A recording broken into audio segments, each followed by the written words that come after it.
Il était une fois, au XVIIe siècle, un jeune homme nommé Isaac Newton, passionné par la science et les mystères de l'univers. Un jour, alors qu'il se promenait dans le jardin de sa maison familiale à Woolsthorpe, il s'assit sous un pommier. L'air était calme, et le ciel dégagé laissait apparaître un immense océan bleu. Tandis qu'il réfléchissait à ses études et aux grandes questions sur la nature, il vit une pomme se détacher de l'arbre et tomber droit au sol. Ce petit événement, si banal à première vue, éveilla en lui une question fascinante, ***, pourquoi cette pomme tombe-t-elle vers le sol et non dans une autre direction ? ***. Il se mit à réfléchir. Peut-être, se dit-il, que la force qui attire la pomme vers la terre n'était pas limitée à de simples objets terrestres. Et si cette même force agissait bien au-delà, dans l'immensité du ciel ? Peut-être même qu'elle régissait les mouvements des planètes et des étoiles. L'idée grandit en lui comme une étincelle dans l'obscurité. Ce moment marquait le début d'une révolution dans la compréhension du monde.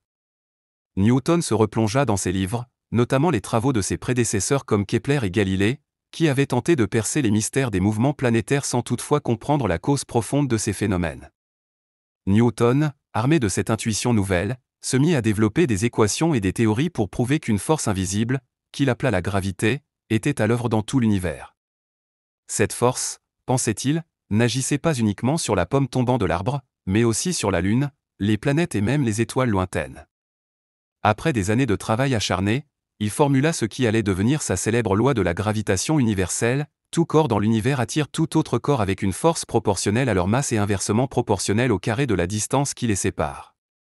Fort de ces découvertes, Newton rédigea un ouvrage qui allait bouleverser la science, intitulé Philosophiae Naturali Principia Mathematica, ou simplement Principia.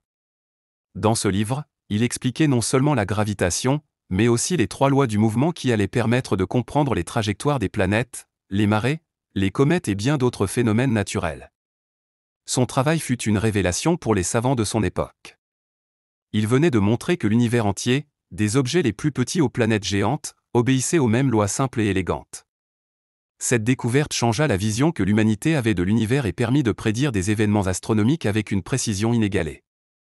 Ainsi, à partir de la chute d'une simple pomme, Newton avait ouvert la porte à une nouvelle ère scientifique. Loin d'être un simple hasard, cet instant de réflexion sous un pommier avait donné naissance à l'une des plus grandes découvertes de tous les temps.